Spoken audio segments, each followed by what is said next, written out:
In the previous segment, we argued that history is going in the direction of unification. We also said that there are three main forces that drove humankind to unify. These are money, empires, and universal religions.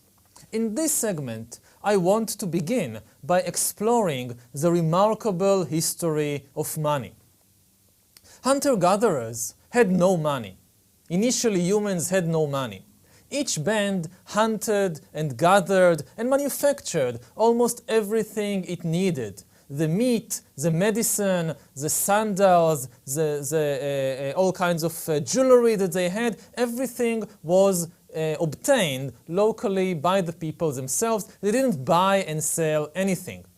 Different band members may have specialized in different tasks. For instance, somebody might have been very good in producing boots, but they shared their specialities, they shared their goods and services not for money, but by an economy of favors and obligations.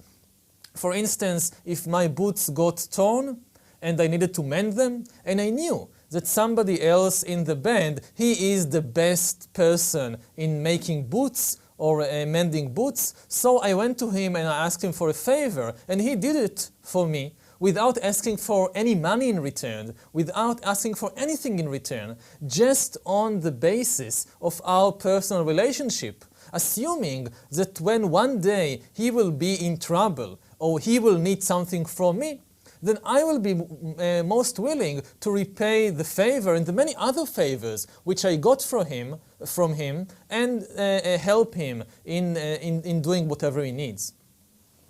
Only very few rare items that could not be found locally, for instance, some special obsidian rocks or seashells, which you could not obtain anywhere in the territory of our bands, only such things had to be obtained from strangers, and this could usually done by simple barter. Barter means that if I want seashells from you, then I give you something that you want in return, like a high-quality flint. So you give me obsidian or seashells, I give you flint, and we have a barter economy. This is how most people, all people, lived for tens of thousands of years. The agricultural revolution in the beginning changed very little in these arrangements. Most people, for thousands of years after the agricultural revolution, continued to live in small, intimate communities. Much like a hunter-gatherer band, so also ancient villages were self-sufficient economic units maintained by mutual favors between the villagers and mutual obligations, plus a little barter with outsiders. Almost everything you needed, you either did yourself or you got for free from your family members and neighbors in the village, in the houses around you. The rise of cities and kingdoms, which began about 5,000 years ago, and the improvement in the transport infrastructure with the appearance of carts and wagons and bigger boats and so forth, they brought about new opportunities for people to specialize in doing just one thing. In a densely populated city, there was for the first time in history enough employment for professional shoemakers to appear, for professional carpenters and doctors and priests and soldiers and so forth. In a small village, there was not enough employment for somebody to be just a shoemaker. So even if you were the best person in the village in making shoes, every now and then somebody who needed shoes would come to you for help, but you could not do just that because the entire village contained just 200 or 300 people, and it's not enough to sustain a professional shoemaker. In a city of 10,000 people, there are enough people who need new shoes every day to be able to support one or even more than one professional shoemaker who can just do just that the whole day and their whole careers. So we begin to see in the cities all kinds of professionals.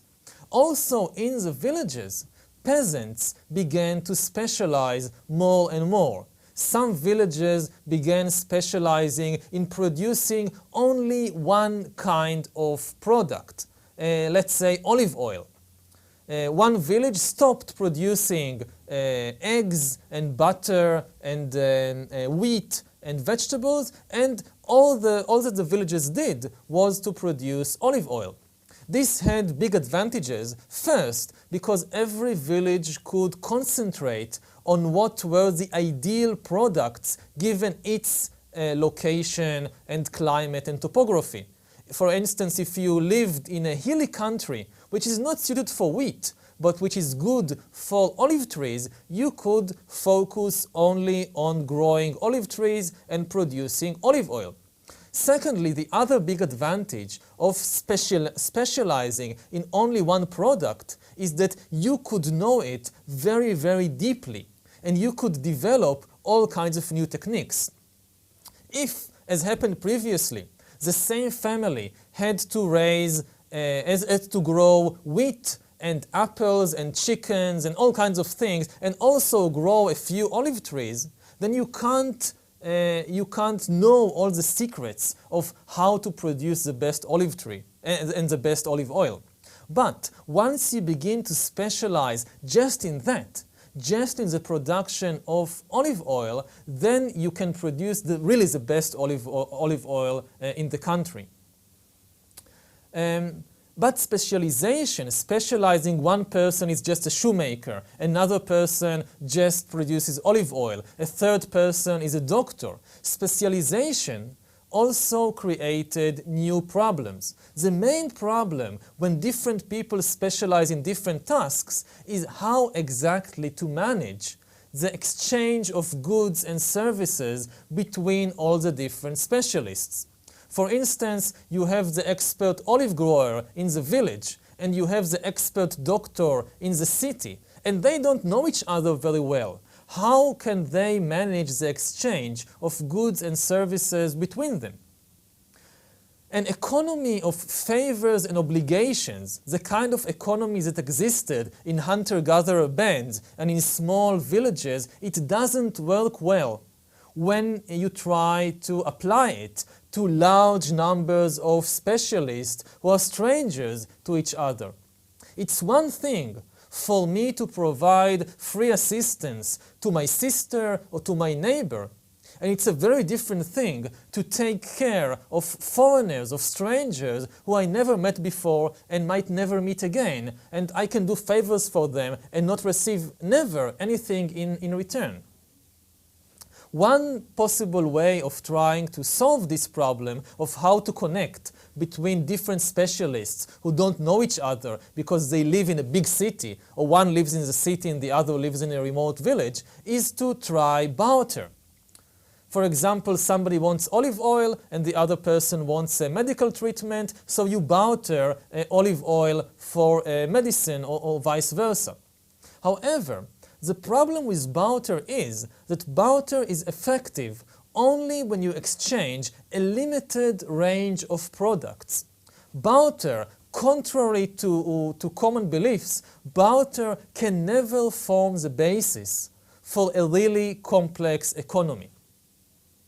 In order to understand the limitations of barter, imagine that you, for example, are an expert. You specialize in growing apples. You live in a part of the country which is very good for apples, so you specialize just in growing apples, and you produce the best apples in the entire province. And then one day your shoes gets torn and you need new shoes, so you go to the town, to the big town, to the market with a bag full of your best apples, hoping to exchange, to barter apples for new shoes. But when you come to the shoemaker, you encounter two very severe problems. First of all, you and the shoemaker need to know how many apples equal a pair of shoes. That's a very, very difficult question in a barter economy. Because every day in the big market in the city, the shoemaker encounters dozens of customers who come to him wanting new shoes.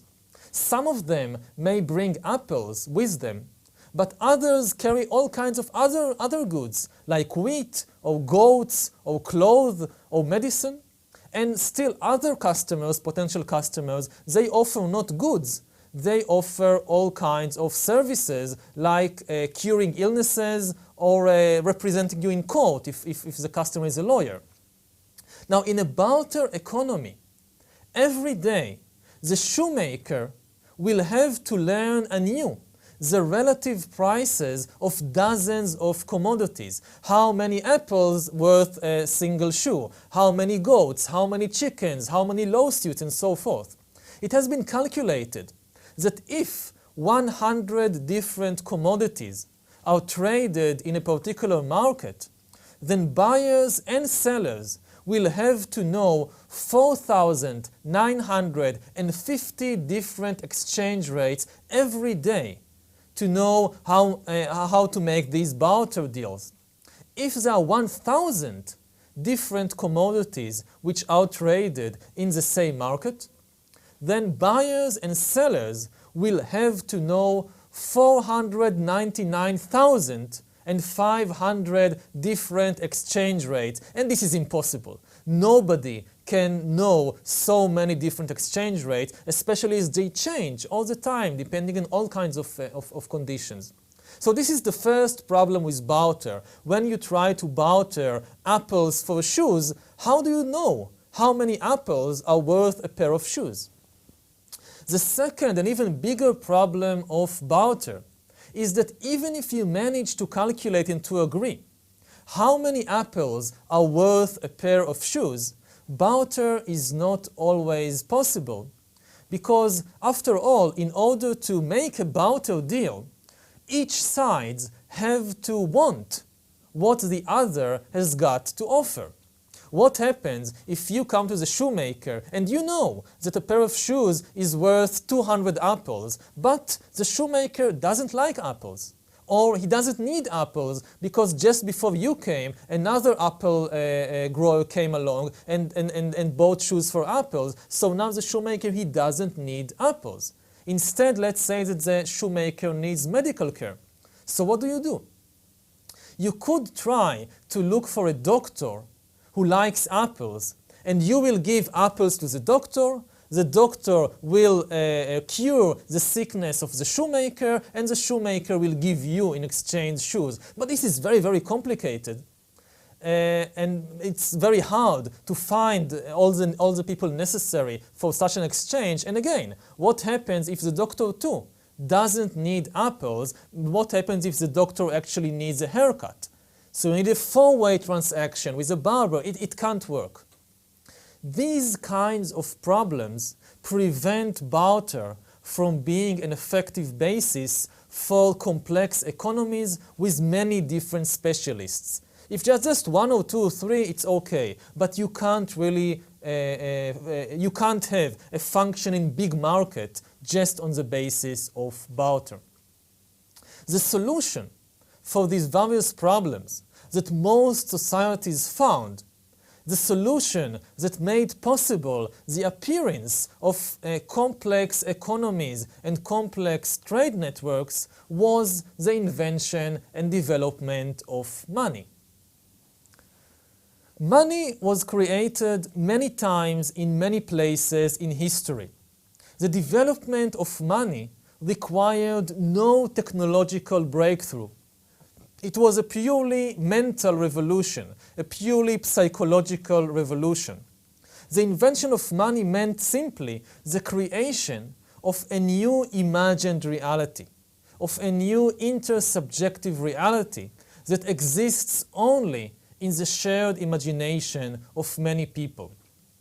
Because money is not coins and money is not banknotes, money is anything that people are willing to use in order to represent the value of other things for the purpose of exchanging goods and services and buying and selling.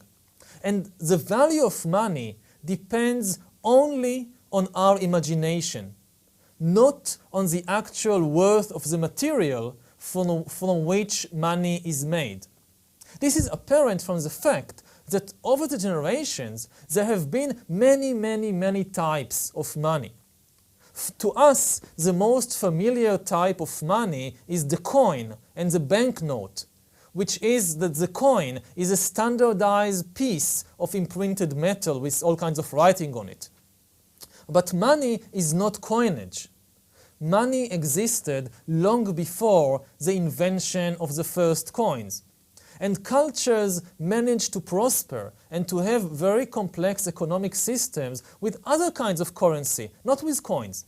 There were societies whose money was shells, seashells. Other societies used cattle as money. They used skin, they used salt, they used grain, beads, clothes, all kinds of things. Cowrie shells, one particular type of seashells, was particularly important in the history of money. Cowrie shells, which you can see here before you how they look, cowrie shells were used as money for about 4,000 years all over Africa, South Asia, East Asia, and Oceania. Cowrie shells were one of the most important types of money in history. Even in the early 20th century, you could still pay taxes in Uganda, which was then part of the British Empire, in cowrie shells. In Chinese script, the initial sign for money was the sign of the cowrie shell. And even today, many words in Chinese which are related to money and buying and selling, they have the sign of the cowrie shell inside them. In modern prisons and even in concentration camps, there thrived a different kind of money, which is cigarettes. Prisoners, even prisoners who do not smoke in prisons and concentration camps, have been willing to accept cigarettes in payment, and all the products in the prison or the concentration camp were calculated in numbers of cigarettes. In fact, even today, even though when we think about money, we think about coins and banknotes have become a very rare form of money. Most of the economic activity in the world today is not done with coins and banknotes. In the year 2006, the sum total of money in the world was estimated at about $473 trillion. Today, it's somewhere in excess of $500 trillion.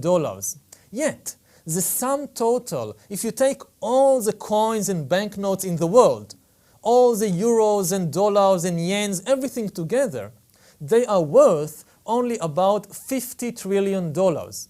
Whereas all the money in the world is $500 trillion.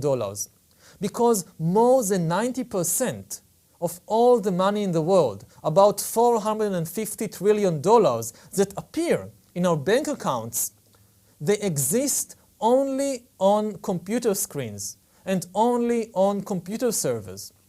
Most money in the world today is not coins and banknotes, it's bits inside computers that we move from here to there. Most business transactions in the world today are done by moving electronic data from one computer to another computer, or from one computer file to another computer file, without moving around any physical cash. Only criminals buy a house, for example, by handing over a suitcase full of banknotes.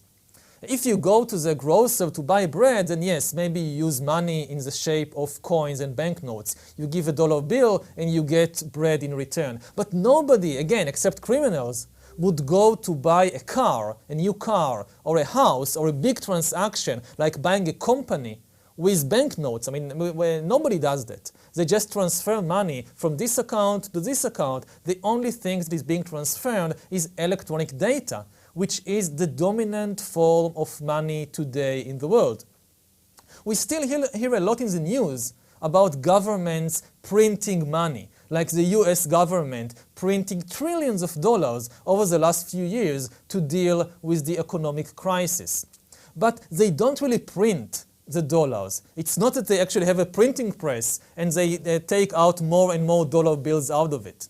When we speak today about printing money, printing dollars, what actually happens is that the chief of the Federal Bank of the United States, he goes into the computer, and in one place in the computer, in one file, which previously there was written $50 trillion, he now deletes the 0 and writes 2 instead. It now says $52 trillion, and that's it. Hocus pocus, 2 new $1 trillion appeared out of nowhere, just because the head of the Federal Bank wrote this on the computer. This is how you print money today, and this is most of the money today in the world. If all the people, say, who have accounts in the banks went to the banks and demanded to get the money that appears in their accounts in the shape of dollar bills and coins, all the banks would collapse. Because there is not, maybe just 10%, less than 10% of the money in the world is actually in the form of these banknotes. Most of it is just electronic data. However, as long as people are willing to trade goods and services in exchange for moving electronic data from this file to that file, it's perfectly good money. There is no problem with it. For complex commercial systems to function, some kind of money like this is indispensable. It could be electronic data or coins or seashells. It could be anything, but you must have money in order to have complex markets. Because money enables people to easily determine the relative value of all the goods and services in the market. A shoemaker in a money economy, he doesn't need to know the relative price of shoes compared to apples or olive oil or chicken or butter or whatever.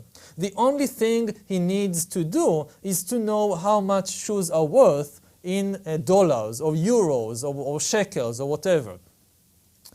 Money also solves the problem of the apple expert who needs to find a shoemaker who likes apples. If you try to barter apples for shoes and you have apples, you need to find a shoemaker who likes apples. But once you have money in the market, this problem too is solved because everybody always wants money.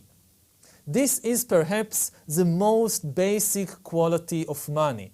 Everyone always wants money. If there is something that people call it money, but people don't want it, then you can know for sure that it's not really money.